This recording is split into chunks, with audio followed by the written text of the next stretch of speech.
Marines fight against pirates and carry the word justice on our backs. Someone who runs away and lets an enemy see his back has no right to call themselves a Marine. Hello and welcome to One Piece 101, the series that breaks down everyone and everything in the One Piece world.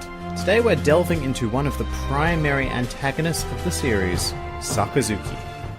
Now, Sakazuki is one of the more infamous characters in One Piece, loved and loathed in equal parts by fans. He is a very tall, muscular, and intimidating man who always sports a serious and grim disposition. Although the most striking and terrifying thing about Sakazuki is that he is a devout believer in absolute justice. This means that he will go to any lengths, no matter how ruthless and savage, to do what he perceives as the greater good. And we immediately receive a taste of this philosophy during our very first meeting with Sakazuki during Nico Robin's flashback.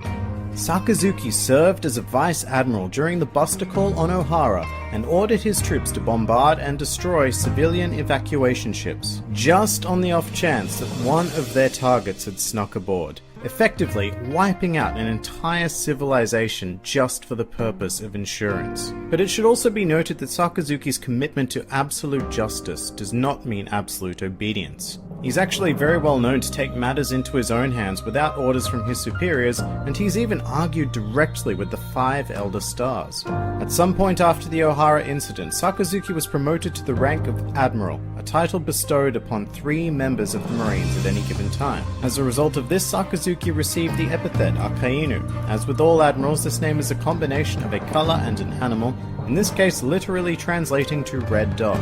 To the fanbase at large, Sakazuki is much better known by his alias AKAINU. However, for the rest of the video I will be doing my best only to refer to him by his actual name. Sakazuki's first non-flashback appearance came during the Paramount War. Along with the full forces of the Marines, he was summoned to Marineford to combat the Whitebeard pirates, who had attacked the base in order to rescue their crewmate, Portgas D. Ace. Sakazuki would very quickly become one of the major players in this conflict, as well as one of the most fearsome antagonists in One Piece. A primary reason for this is his Devil Fruit ability. Sakazuki ate the MAGU no Mi, a Logia-type fruit that gives the user the ability to conjure, manipulate, and become magma. In addition to this, as one of the few combatants able to fight against Whitebeard one-on-one, Sakazuki possesses an immense amount of superhuman strength and durability. However, in terms of Haki, he is only confirmed to be an armament Haki user, although it is highly probable that he is also a high-level user of observation Haki. With the exception of the Yonko Whitebeard, Sakazuki's strength was absolutely unrivaled in the Paramount War, and he was able to make his presence well and truly felt. However, we also need to acknowledge his cold and calculating intellect, as Sakazuki was the chief architect of a coup among Whitebeard's ally forces, which proved to be a very significant factor in the victory of the Marines. Although Sakazuki's most defining action in the war, and let's face it, the story so far, was when he took it upon himself to execute Portgas D. Ace, after Luffy had successfully freed him from the execution platform. Sakazuki pursued the 2 brothers and blew a hole straight through Ace's body, resulting in his death. And unfortunately for Sakazuki, this action would not be without consequence, as an enraged Whitebeard would proceed to barrage him with attacks, with a clear intent to kill Sakazuki. After Whitebeard's death at the hands of Blackbeard and his crew, Sakazuki resurfaced and very nearly succeeded in killing Luffy, and was only stopped in the end by the Yonko Shanks, whose presence promptly sparked the end of the Paramount War. During the post-war period, Sakazuki pursued the Blackbeard pirates personally, as they had captured Jewelry Bonnie, a member of the Worst Generation and one of Luffy's contemporaries. Exactly why Sakazuki was personally required to apprehend her is currently unknown. However, Sakazuki is then revealed to be one of the few people who actually knows how significant she is. Which is certainly more than we actually know at this stage, so this is a story for a much later time. But it is very interesting to note that rather than face Sakazuki, Blackbeard immediately fled the scene, which gives us yet another big indicator of Sakazuki's pure strength. Sometime after that, Sakazuki was nominated for the rank of Fleet Admiral, following the retirement of the former Fleet Admiral Sengoku. However, due to their immensely differing ideology, fellow Admiral Aokiji was staunchly opposed to this promotion. As a result, the two admirals will battle on Punk Hazard for the position. This brutal fight lasted 10 days and permanently changed the weather patterns of the islands due to the devil fruit powers of each admiral. Eventually, Sakazuki emerged as the victor, although both men sustained serious and scarring injuries.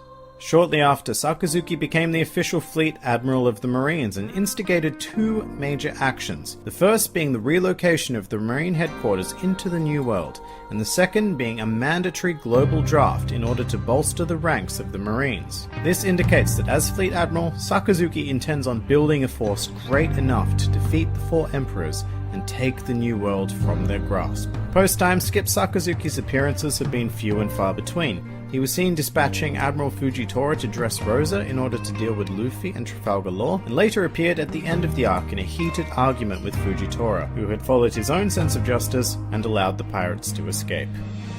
Some more fun facts about Sakazuki. According to Akira Oda, Sakazuki is so strong that if he were to become the protagonist of One Piece, the story would end within a single year. As with every character who holds or has held the rank of Admiral, Sakazuki's design is based on a Japanese actor. Bunta Sugawara is the inspiration for Sakazuki, and his name is even based on 3 of Sugawara's films, which have Sakazuki in their titles. And finally, in a related truly useless fact, Sakazuki's name literally translates to Sake Cup. And that pretty much does it, for now, for Fleet Admiral Sakazuki. And I really must stress the "for now" part of that statement, because as of right now, this character is one of 2 antagonists who could very well be the final villain of One Piece. But even if he isn't, I have no doubt that he will be around for the endgame of this story. If you enjoyed this video, then please feel free to like, favorite, or subscribe.